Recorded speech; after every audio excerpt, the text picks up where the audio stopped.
नमस्कार दोस्तों, मैं छत्तीसगढ़ बोल रहा हूं। कल आपने सुनी भाजपा पर कांग्रेस की जीत की कहानी। आज सुनिए बघेल सरकार के किस्से। शब्द है छत्तीसगढ़ के पूर्व election commissioner doctor Sushil Trivedi के। अति विश्वास और अफसरों की घेराबंदी का परिणाम भाजपा को भुगतना पड़ा और विधानसभा 2018 के चुनाव में उसे पराजय का मुंह देखना पड़ा।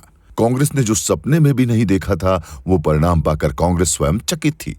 आम धारणा ये थी कि चुनाव में कांग्रेस को इतनी बड़ी विजय मिलने पर प्रदेश अध्यक्ष भूपेश बघेल विधायक दल के नेता बनेंगे, लेकिन ऐसा नहीं होता दिखा।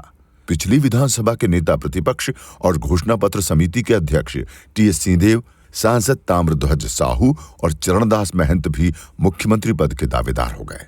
सभी के दावे अलग अलग कारणों से मजबूत थे। इसी बीच महंत को विधानसभा अध्यक्ष बनाने का प्रस्ताव दिया गया। उन्होंने इसे स्वीकार कर लिया। इससे सीएम का एक दावेदार कम हो गया। बाद में मोतीलाल वोरा ने ताम्रध्वज साहू को दौड़ से हटने के लिए मना लिया, लेकिन टीएस सिंहदेव अपने योगदान के आधार पर दावा छोड़ने को तैयार नहीं थे। दोनों के समर्थकों ने दिल्ली में पार्टी मुख्यालय और बड़े नेताओं के घरों पर शक्ति प्रदर्शन तक कर दिया। ऐसी हालत में ये खबर आई कि हाईकमान ने बघेल और सिंहदेव को 2.5 साल मुख्यमंत्री बनने का प्रस्ताव दिया है। ये भी खबर आई कि दोनों के द्वारा इस प्रस्ताव को मान लेने पर हाईकमान के ही निर्देश पर बघेल को पहले 2.5 साल मुख्यमंत्री बनने का अवसर दिया गया है। हाईकमान की ओर से इस संबंध में कोई आधिकारिक जानकारी नहीं दी गई। बघेल नेता तो चुन लिए गए, लेकिन सिंहदेव और ताम्रध्वज साहू के साथ उनके संबंध सहज नहीं रह गए। बघेल ने अपने मंत्रिमंडल में जातिगत क्षेत्रवार प्रतिनिधित्व दिया। टीएस, ताम्रध्वज, रविंद्र चौबे, मोहम्मद अकबर, शिव डहरिया, कवासी लखमा जैसे सभी बड़े नेताओं को महत्वपूर्ण मंत्रालय दिए गए। झीरम हमले में शहीद नंद कुमार पटेल के बेटे उमेश पटेल को मंत्री बनाया। अनुसूचित जाति को साधने के लिए रुद्र गुरु को मंत्रालय दिया। इसके साथ ही 15 संसदीय सचिव भी बनाए। मुख्यमंत्री बनने के बाद बघेल ने प्रदेश अध्यक्ष पद छोड़ा।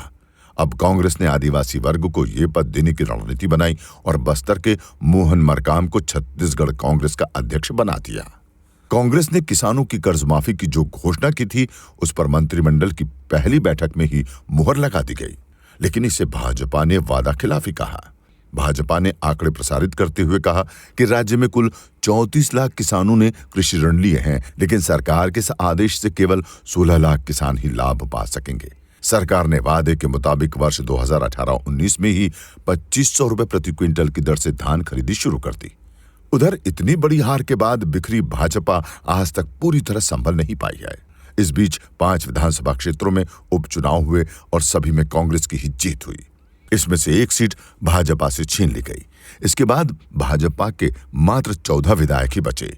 हार से हताश भाजपा ने अपने प्रदेश अध्यक्ष धर्मलाल कौशिक को हटा दिया और आदिवासी विक्रम उसेंडी, जो सांसद भी थे, को अध्यक्ष बना दिया गया। धर्मलाल को नेता प्रतिपक्ष बनाया गया। जून 2020 में विक्रम उसेंडी को हटाकर सरगुजा क्षेत्र से आदिवासी नेता विष्णुदेव साय को भाजपा अध्यक्ष बनाया गया।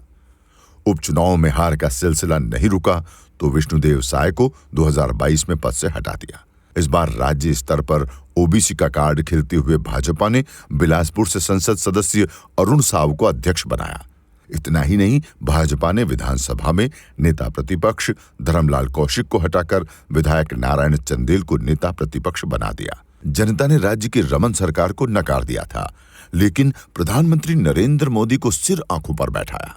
2018 की करारी हार के बाद जब 2019 में लोकसभा चुनाव हुए तो भाजपा को 11 में से 9 सीटों पर जीत मिली।